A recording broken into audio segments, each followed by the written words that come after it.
everybody. Welcome to Rachel's Reviews. And today we are talking about one of our favorite animated films. I don't know if you'd say this is underrated, but it's one that we like a lot.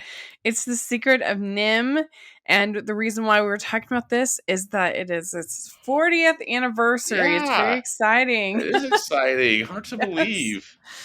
And I'm film critic Rachel Wagner. Stanford's here. Hey, how's it going? I'm doing good. How are you? Hey, I'm great. Thank you. I'm excited to talk about this movie. Kind of Yeah. unexpected. Like, what? It's 40. It's 40 years old. Yeah, I think one of our mutuals was tweeting about it, Yeah. and we both kind of saw it at the same time. We're like, "Wow, we should talk about that. It's so Yes. good for this month's animated film discussion." And it is one of my top 10 favorite animated films. The Oh, Secret of NIMH. it's cool. Yeah. hmm The last time I did a top 10, I had Secret of NIMH, Song of the Sea, and Prince of Egypt as my 8, 9, and 10 Nice. of my favorite Excellent animated choices, films. Rach. So I love it. I love this film. I think it's very calming. We'll talk more about why I think so, but it's one that I watch, and if I'm having kind of a stressful day, this is one that kind of I find it very relaxing. This movie, Uh, you know, the way that it uses light and color oh, and the music and just I find Mrs. Brisby very kind of a relaxing character too. she is a great character. Yeah. Yeah. And I'm with you. It's, soothing. Mhm. I haven't seen this for a long time, and I don't think I would necessarily put it in my top 10, but I think it's an excellent film. It's probably my favorite Don Bluth film. Uh, and Yeah, it's my favorite as well. yeah, Um, and really just an excellent film. have you gotten to see it on a big screen? Did you ever You see Secret? know, if I saw it on the big screen in 1982, I don't remember. So that's Mhm. kind of sad, Yeah. thinking about memories. So I'm just not sure. My guess is that I probably haven't. Probably the first time I Mhm. saw it was like on home video. Yeah. Yeah, Well, I was only a year old when it came out, but so I okay. so I definitely haven't seen it on the big screen, but I would Yeah, love to. Oh my gosh. I would love to see. I'd love to see it on the big screen too, and I wish that there could be a way to make that possible. Maybe we should get the Turner Classic Movies people or somebody, make a request. That would be so amazing. Yeah, it would be amazing because the visuals, the animation is so beautiful in this film.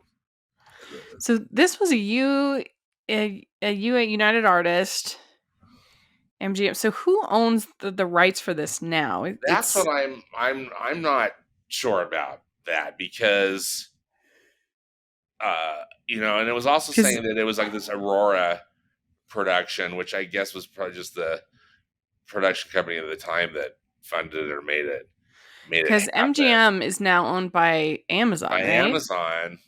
And so I mean I wondered, I was thinking the same thing, Rachel. I wondered if it was part of that Amazon acquisition of MGM, that it was in hmm the MGM library that Amazon now owns from that time I period. I was just curious because I saw in here on the Wikipedia it says that a television series is in development by the Fox Corporation, and I know Fox TV is different than Yeah, Fox then that Disney Fox owns. Disney, yeah. But still, that would be interesting if Disney ended up owning Secret of NIMH like they did Anastasia. I know. That really would be interesting how that, yeah. But yeah, I mean, some of the backstory for this movie, it's based on a children's novel by Robert C. O'Brien that's called Mrs. Frisbee Frisbee. and the Rats of NIMH. Yeah. And And I believe I read that book when I was in like elementary school, or maybe early junior high. Um, but again, dang it, my memory is Mhm. blurry. Is blurry on Yeah. that. I I feel like I have read it, but it's yeah, been a long time. Long time. Elementary, middle school, something like that. Yeah. They say that during the production, the Aurora people contacted Whammo, the manufacturers of frisbee flying discs, with Yeah. concerns about possible trademark infringements if Mrs. Frisbee name in O'Brien's original book was used in the movie. Whammo rejected Aurora's request for a waiver to use the same sounding name to their frisbee in the movie. Even though it's spelled differently, Yes, you spelled know. differently. Aurora informed Bluth and Company that Mrs. Frisbee's name would have to be altered. By then, the voice work had already been recorded for the film, so the name change to Mrs. Brisby necessitated a combination of re recording some lines. And because John Carradine was unavailable for further recordings, careful sound editing had to be performed, taking the B sound of another Oh word my from Carradine's goodness. recorded lines and replaced the F sound with the B sound, altering the name from Frisbee to Brisby. That's so interesting because I just had wondered about that too. I just thought I wonder if that's why they changed the name to Brisbee because it sounds so much like the frisbee disc. And sure Yeah. enough, Rachel Yeah. finds out the scoop. Well, thank you, Wikipedia and Wikipedia writers. You saved the day. Uh, Interesting. Well, so Don Bluth went to the Disney people, and he's working at Disney. And so Don Bluth went to the people at Disney, and he said, he's got this book. He said, this is a great book. We should make it. But their concern was they didn't want to make another mouse movie. Of course, they have Mickey Mouse, and then they had done The Rescuers. Yeah. So they didn't want to do that. And so he decided to break out on his own and make this movie He was with Gary described Goldman and John and John Pomeroy. Pomeroy. And if I'm not mistaken, wasn't Don Bluth somewhat disgruntled at Disney too? Probably for other reasons, including that they didn't want to make this movie. Yeah. Uh, I thought what I had read, and I could be wrong, but there was like some labor issues. There's just some stuff that he wasn't happy with regarding to like the animal hmm training Well, program. and he had done a 27-minute short film, Banjo the Woodpile Cat, Yeah, yeah, and they wanted to make it into, I think, a feature.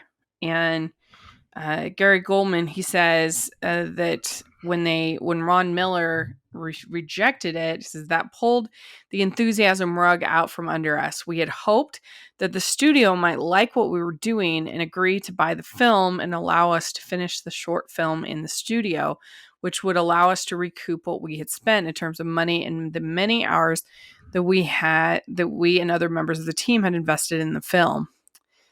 And so then they started. Don Bluth had finished Dragon. He went to Wolfgang Reitherman with the ideas, and Reitherman said, "We've already got a mouse, and we've done a mouse movie, and so we don't want to do interesting. anymore." So, I thought I read too that Don Bluth had done some initial work on the Fox and the Hound, but again, hmm that's again clearly around the time he left because that came out in '81, right? So yes, yeah, yeah, and I don't think that, from what I'm reading, I don't think that Bluth and Goldman got along with Ron Miller well. hmm Sounds like yeah, yeah, and Ron Miller at the time was really trying to do sort of darker right. films and green lighting things like Watcher in the Woods and something Wicked This Way Comes and things like that. One hello, the Black Cauldron. Yeah, Black culture. Yeah. And Ron Miller was Walt Disney's son-in-law. Son-in-law, yeah. Mhm. Yeah. Are you a fan of Rachel's reviews? Do you look forward to Family Movie Night, Female Film Critics panels, or the Talking Disney podcast? If so, please consider supporting the podcast by becoming a Patreon. As a patron, you get to access monthly events such as the watch-alongs and Q&As, where you get to talk to stars and find out the behind the scenes of the movie making industry. And you can pick what I review for Family Movie Night or even become a guest on the podcast. Podcasts and YouTube channels are expensive, and I really, really could use your help. I would so appreciate it. You also get to be a member of the Facebook group where we talk about all the films that we're seeing, and we have so much fun. Go to patreon.com/hallmarkies and select one of the Rachel's fan tiers. That's patreon.com/hallmarkies. So they started their own studios, the Don Bluth Studios, and they started their first project was The Secret of NIMH. And we've talked about this before, but you really dislike Jeffrey Katzenberg. We Oh my know this. gosh, we already know that. I've already bored. Thanks everybody for listening to my rants, especially you, Rachel. Thank you. Yeah.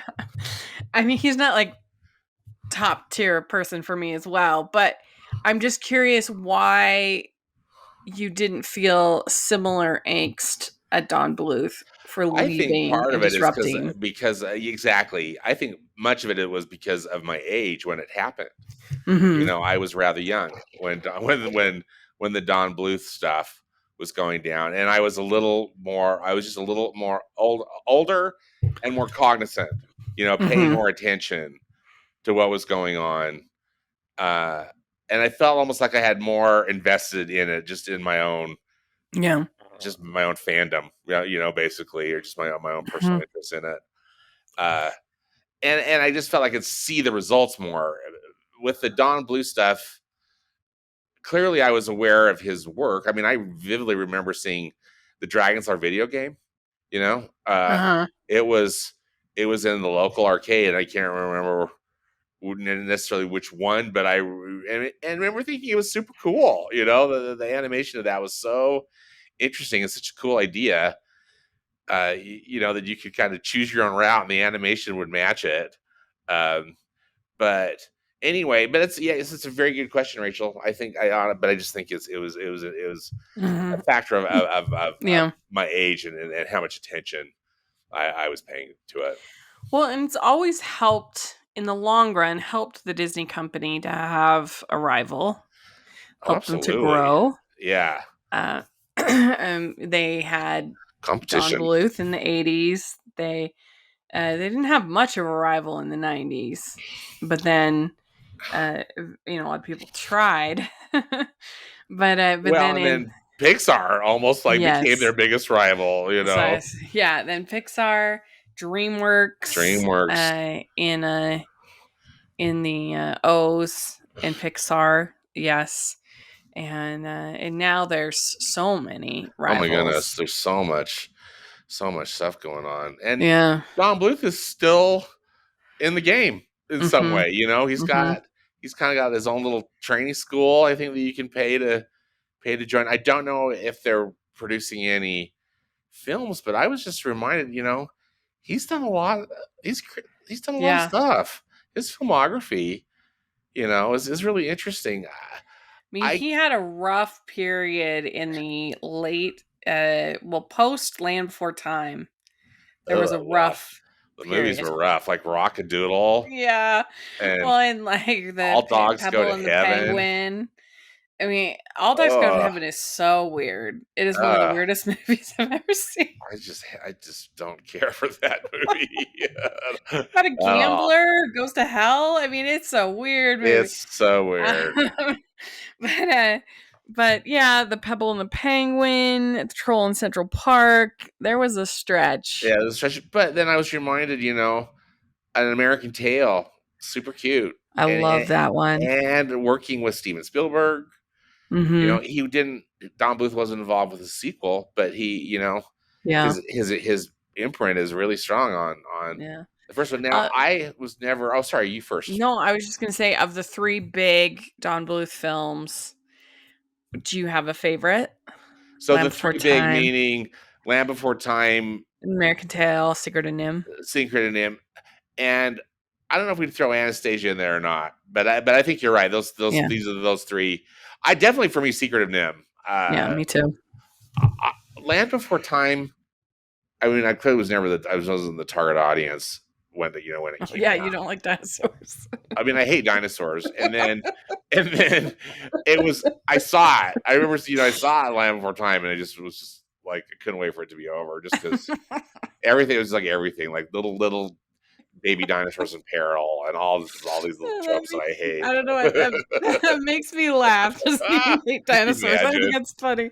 Um, how but yeah, annoying I must have been with that, just like rolling my eyes, like oh yeah, it was interesting. I watched Land Before Time for Family Movie Night a couple of years ago, and it is so sentimental. Like, just lays on the narration of Littlefoot and his mother, and yeah, Littlefoot ran after, like it right, it's like, oh wow. They do not trust the audience at all to be able to understand. Like, they not only have the music really selling it and the animation really selling it, yeah. but then they have to have this narrator who is also trying to sell it. Interesting, because it's been so long since I saw it, and I think I saw it once, one and done, but Yeah, it's like it's just narrator. It's like Littlefoot had taken his journey to, or whatever. I was like, wow. But well, and what was fascinating to me, and Don Bluth wasn't necessarily involved with him, although I hope he got some money from it, but right. never ending sequels. I think there's 14. Yeah, And if you want direct to video. to, yeah. Have you seen any of them? I have not. I have never seen any of the Yeah, sequels. I haven't But if you either. want a good watch, the YouTuber Jenny Nicholson at the very beginning of the pandemic, she did a video ranking all the Oh, Land Before nice. Time Okay, movies. excellent. Like It he's was very funny. It was very well done. She has kind of a dry, just a sarcastic dry sense sense of of humor. humor, right? Yeah, that's pretty funny. And I think the reason why The Secret of NIMH is so effective is because it has such a great protagonist. I mean, Yes. I think Mrs. Brisby is just one of the best female protagonists, certainly one of the best mothers Yeah, ever in film. she's terrific. I agree. And I just yeah, love her. she's she's she's she's so um compelling. I mean, Yeah. there's just so much great. Everything that's great is great about that character. I And think what makes her so good is that she's such a reluctant hero. hmm She doesn't want to be doing it. She's very nervous. You see her shaking in most of the scenes. You see her get upset. You see her be vulnerable, like when she loses the medicine, and you just how devastated she is. And she's yeah, really just doing all of this for her son. And I think reluctant heroes are usually some of the best because they're just so human. They're so honest. I mean, I yeah, think it's that's so relatable. yeah. And I think that's why someone like Samwise in Lord of the Rings, he is a very likable character because he is such a reluctant hero. Yeah, He's yeah, only agreed. there for his friend. Yeah, that's really good, really, really excellent points, Rachel. I like how she she is so devoted to particularly her little sick child that she never to me never comes across as I feel like it's just bravery. Mhm. She just has to summon courage and get it done, but it never feels hokey or stupid or like I never rolled my eyes. Like what's Yeah. this? She's just so genuine Mhm. and the stakes feel real too. I mean, within Yeah. this, within the construct of the story, uh, you're just so concerned. At least Mhm. I know I Yeah. am You about are all this. immediately worried about her and Yeah, want her to succeed, and I think the Elizabeth Hartman she's in the vocals is so excellent good voice in this. performance. Yeah. Yeah, yeah, really, really good. Yeah. And I got a lot of pushback and flack for my saying that I think Raya and the Last Dragon should have been a musical, and I still stand by that. It's interesting about this is I think this one I feel the reverse. I don't think it needed to be musical, and I'm glad that they didn't, Yeah, me because too. most of the Don Bluth films were Yeah, the musicals, musicals. and this has a couple songs in a Right. soundtrack kind of a thing. But it never goes the route of the musical, and I'm Yeah. glad too, because I think that would have been yeah, it would not have been as good as film. I don't think Yeah, even with the best of songs, I just think yeah. yeah, It wouldn't have been as good because again, because she's such a meek character, I think you need like a certain amount of kind of vibrato and a certain amount of right, moxie to be a kind of to be in a musical and to be a musical character.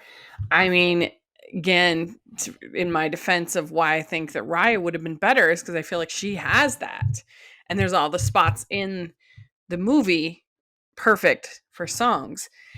Whereas this, I don't think you need it, and it really would have been distracting. So I'm glad that they didn't, because, like I said, most of the Don Bluth films have yeah, are musicals. Thumbelina, American Tail, Anastasia.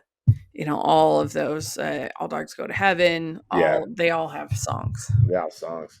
Yeah. Well, and then I thinking back on this too, and again looking at Don Bluth's filmography, one of the first animated things that I saw of his too was he did a musical number from Xanadu in Hmm. 1980. I don't know. Have you ever seen Xanadu, Rach? I never have. Oh my gosh, be grateful. It's the most horrible. It's the most horrible film. I think it's the worst film ever made. Oh, Frankly, whoa, really? up That bad, huh? well, maybe close to Plan 9 from Outer Space. That maybe is the worst. Yeah, it's It's really bad. so horrible, but it's almost like it's so bad you have to watch it. At least once. Yeah.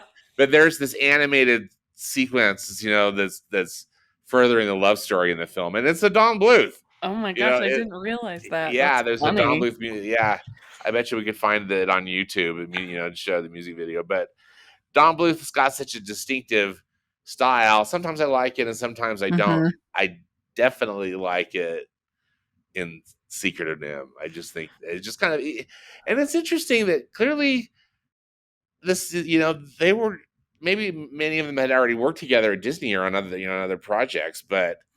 Uh, it's almost was like such a mature piece of work for their first, for Yeah. their first film. And anyway, Yeah, if you think about the animation at the time, somebody like a Ralph Bakshi, yeah, was in the rotoscoping a all the lot. rotoscoping that he did, yeah, Yeah, and if you think about even the if you think about the Xerox method at yeah, Disney, all those different kind of cost cutting measures, and then you watch a movie like this and you see that not only were the mouths moving in a scene, but the whole bodies, the way that, like I said, the way that her body just shakes yeah, in almost every scene, and it helps you get invested in the characters because they feel so lifelike. hmm, They're not like hyper realism, but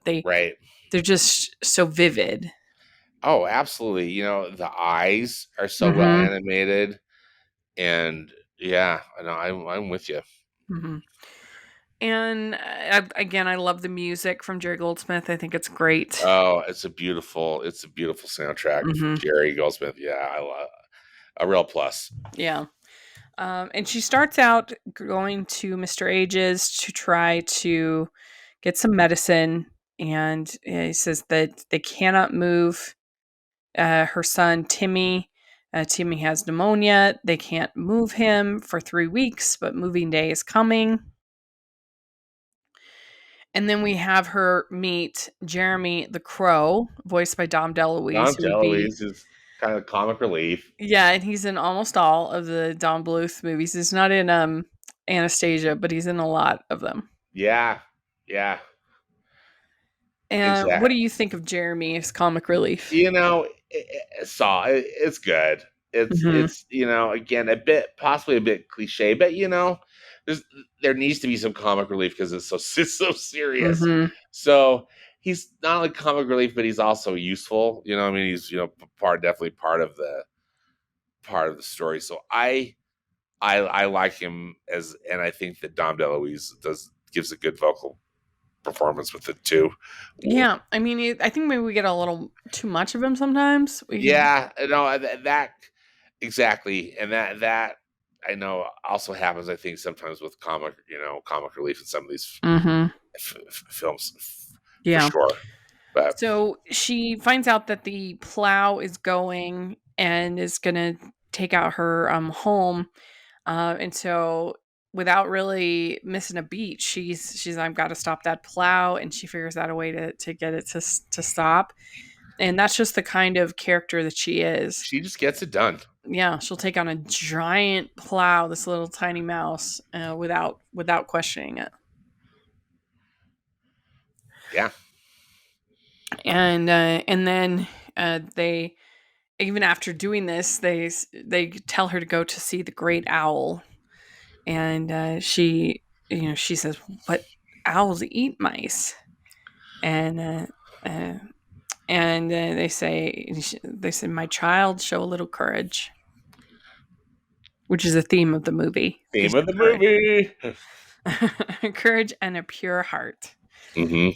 I also think it's really smart the way that every single time she says Mrs. Jonathan Brisby, then somebody says, well, she says, I'm Mrs. Brisby, and they say, Mrs. Jonathan Brisby, which immediately kind of draws you into the story. Like, everybody keeps saying this. What happened? What happened to Yeah, her husband? yeah, Everything. I like that too, and you really get the sense that, I mean, clearly, her husband was a, a brave and noble person that everybody respected, Hmm. and I don't know. I like that component of it too, because it was like, it was something that I don't that she was like carrying, that I don't know, just seemed to like make Hmm. her all the more noble in my eyes. Yeah. Not necessarily because of the marriage, just because she was like carrying on his work, or carrying on his goodness. Hmm. Uh, as she was equally good during their relationship too, Hmm. at least how I interpret it. But Yeah. Yeah, I agree. And so we find out that there's this amulet that Nicodemus has, and that there's a power in the rose bush, in the farmer's rose bush, and that this comes from the NIM, the National Institute of Mental Health, where they did experiments on the rats and the mice and everything like that. We'd like to take a second and thank our sponsor for this episode of the podcast. It's the Hallmarkies Merch Store. Are you looking for that perfect gift for the postable, hardy, or hallmarky in your life? What about getting that t-shirt or hoodie that will help you stand out at your next holiday party? Now is the time to check out the Hallmarkies Merch Store. Full of festive designs by artists like Jessica Miller, Carrie from Hallmark Comics, and more. You can even have more than just shirts, but totes, cell phone cases, notebooks, mugs, and more. And it isn't just Hallmark. We have designs for Anna Green Gables, Man from Snowy River, The Nanny, and more. Every purchase at the merch store goes to help support the podcast and allows us to make the great content you know and love. There are frequent sales, so go to tpublic.com/stores/hallmarkies or see the link in the description. That's tpublic.com/stores/hallmarkies. This is when we get introduced to Jenner, and I think yes, he is such a great villain. Jenner is so great. Yeah. Yeah, I agree. Um, They say that he has a Perfect villain. lust for power, and he doesn't want to move, and so he is trying to arrange things so that they won't have to move. And his perspective does kind of make some sense, which is usually what makes the best villains. Yes, But obviously, with him like killing people and things like that, like he takes it to this dark place. But I think that Paul Chenar, who does the voice of Jenner, is so good. I was reading on Wikipedia that he was a Broadway and Shakespearean actor, and you can yes. feel that in his voice. Oh, absolutely. he's a perfect choice. And yeah, I just thought Shakespeare, Mhm. with with his performance. Yeah. Yeah, it was really, really good. Also love how the movie throughout the course of the movie uses light and colors, whether it's the rose bush or obviously at the end when with the power of the amulet. But I don't know, I think it's so beautiful.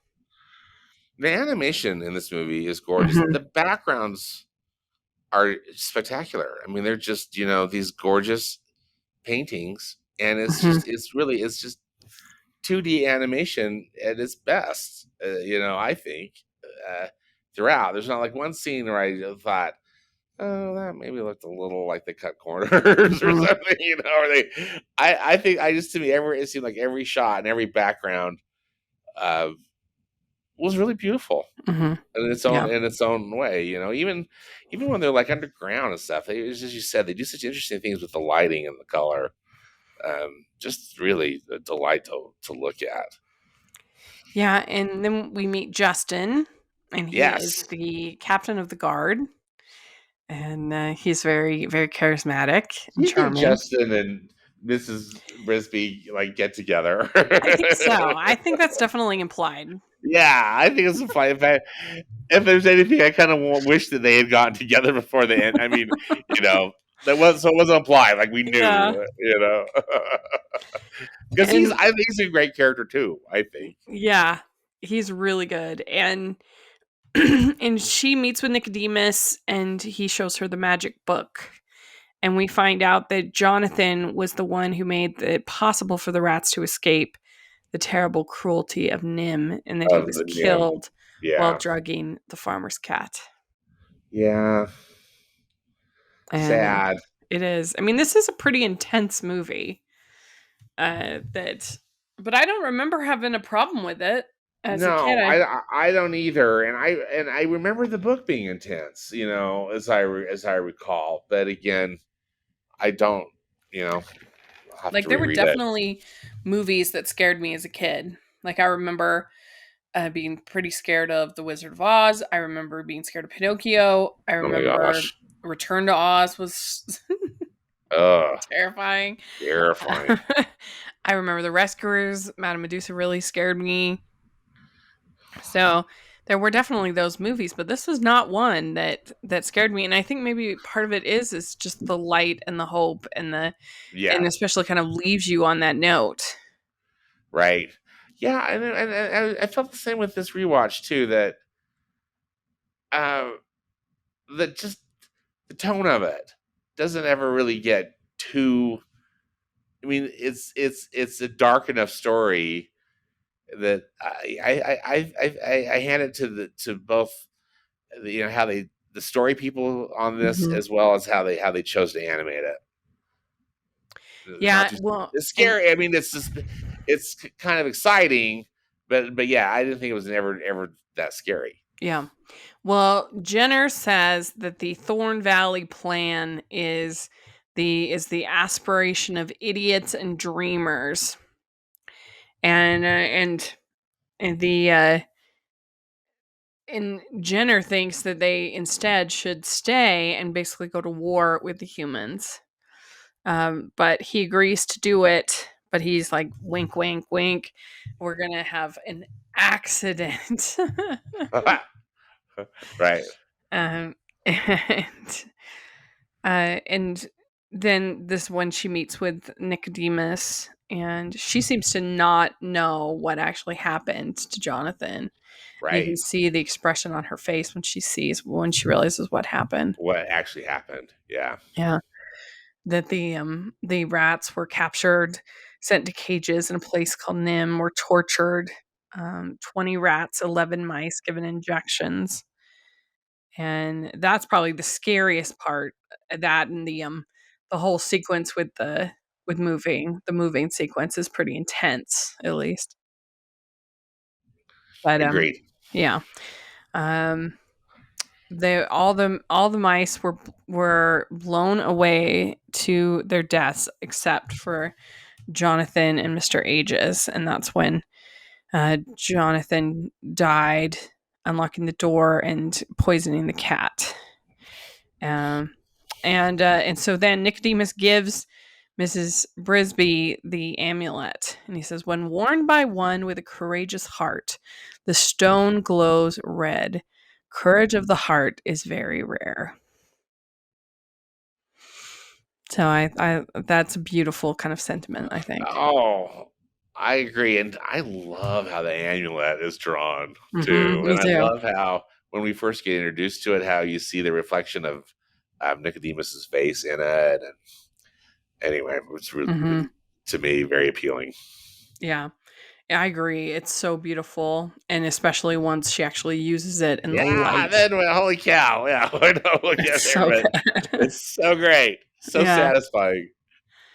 And so Jenner wants to kill Nicodemus, and so they will stay there, and the Thorn Valley plan will die. And he says, "We can no longer live as rats. We know too much." And I think he says Yeah, somewhere like the difference between um, is the difference between man and beast is that you can gather knowledge, something like that. That you can study and become more, as opposed to just working on instinct kind of a thing. I forget. It's not. He doesn't say it that way, but it's yeah, he doesn't say it something that way, like but I that. know, yeah, exactly what Yeah, you mean. Yeah, we yeah, know too much. yes. Um, and so she sends Jeremy to go get the string. He collects string for his love nest, and she volunteers for the poison for Dragon the cat. Uh, and then you get this whole sequence where she poisons the cat, and Billy in the house catches her, and again you can see her just visibly shaking, which I thought was Hmm. so well done. Yeah, yeah, Uh, I loved the whole scene where you see her kids, and there's all these bubbles, and yeah. you don't actually see the kids, you see the reflection of the kids in the bubbles. I thought that looked really good. And then she gets put in this bird cage, and I really liked the whole sequence with her trying to escape from the bird cage. Me too. It was really, yeah, It's clever. again, clever, expertly done, and thrilling. You're so hmm nervous for her. Yeah. And then this whole sequence where they're moving her house is just a masterpiece, I think. I know, right? It is so hmm it's so good. Here I'm just gushing on this movie. Yeah, because it all falls apart because of Jenner, and Nicodemus gets crushed. And again, as you said, That's a heartbreaking. it does feel Shakespearean. I mean, you've got some King Lear in this, you've got some Yeah. Macbeth in this, you've got some of these types of themes, Yep. Well, then and just with a fine actor like Derek Jacobi, hmm voicing yeah, Nicodemus, he really gives it that kind of gravitas. I think that character needs, but without being too pompous. I hmm thought it was a perfect choice. and when Mr. H's and Mrs. Brisby hear about Nicodemus, that whole scene is so effective. Yeah, agreed. You really see it in their eyes and their whole bodies of Hmm. their expression, and then. And a shout out to the animators again. hmm Yeah, What a fine job they did. they did an incredible job. And then when Jenner is just like, "Don't listen to her. She's hysterical." I thought that was such a good moment, because how often are women discounted as just, "Oh, you're emotional." I have a Sex in the City recap podcast, and we were just talking about that in one of the episodes where Samantha's trying to get a job, and the guy that's trying to hire her is kind of, "Oh, are you going to get emotional?" Kind of a thing. And that is, sometimes you get that impression, you get that stereotype about women. And I mean, and if we are more emotional, is that necessarily a bad thing? I What's was wrong gonna with showing say emotion? yeah, they like making it sound like a weakness, which I think is often the case. It is so not true. And Yeah. the little Subaru car is like, hello, it's a strength. Yeah, I mean, not only is her family getting moved, but Nicodemus has died. Of course, you're going to be emotional. Yeah. Yeah, And she's but the widow, for heaven's sakes. yeah, and so Jenner tries to take the stone, and I kind of love whenever they're like the stone. You know, like, I don't know, like just feels powerful. Yeah, And you get this whole fight between Justin and Jenner. it's a good fight. It's really good, Yeah. and Jenner, and this again also very Shakespearean when he confessed, I killed Nicodemus. Yeah. He wanted to destroy everything. Take what you can when you can, and then Justin says, well, then you've learned nothing. Yeah. That's good. Yep. Good Um, stuff. and Justin stabs Jenner, and then he says, tonight we journey to Thorn Valley. And you see up above, Jenner has risen, and he's about to come to stab Justin when his little henchman guy throws the knife in the back of Jenner, and then you see. It's a great scene. It It is is a great scene. really well done. Yeah. And then you get this bubble like blub, blub, blub, blub, blub, and it turns out the cinder block of her home is sinking into It's the mud. stinking. And that whole scene is so well done. I mean, Justin like pulling her away, and she's freaking out because obviously her children are all getting are Yeah. drowning in They're gonna be mud. drowned. Yeah. Hmm. And Buried alive kind of yeah, thing. she's desperate for her family and for her kids. And then the amulet comes to her. She puts it on and she holds it, and she hears the courage of the heart is very rare. The stone has a power when it's there. So she grabs the amulet, and it sends, you see this of the light spraying from her, Mm-hmm. and it's powerful, and it's at first it's so hot, it's like burning. She can't hardly hold on to it, and then she grabs it and just absorbs all of that heat Absorb and that light.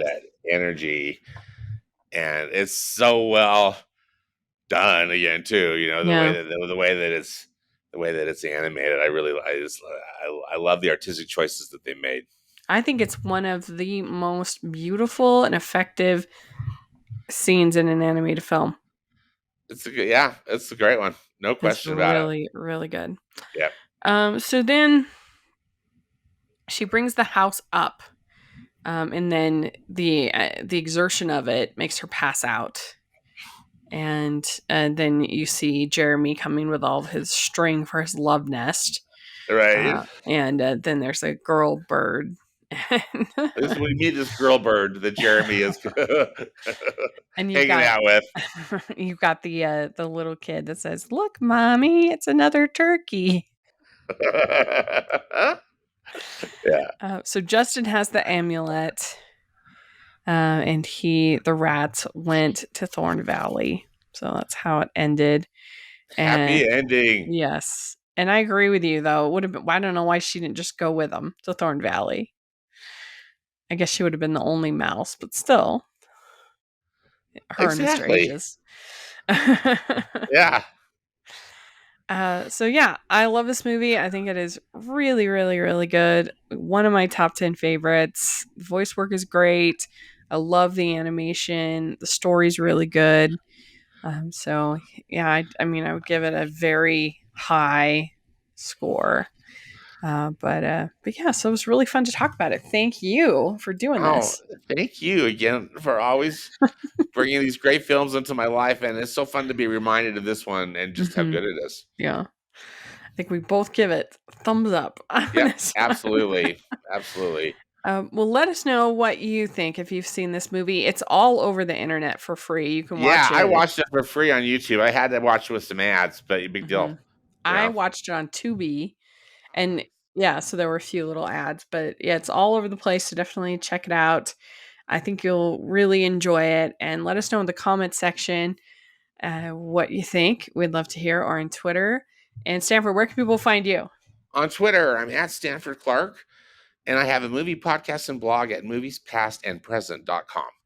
And you can find me at Rachel's Reviews, all of our social media, iTunes, YouTube, and on Rotten Tomatoes. Check that out. Also, you can check me out at the Hallmarkies podcast, and then also check out our patron group and merch store. In the merch store, we have hashtag Animation Junkie shirts, and so definitely take a look at that. We would really appreciate it. And thanks so much, everybody. We will talk to y'all later. Bye, everyone. Bye.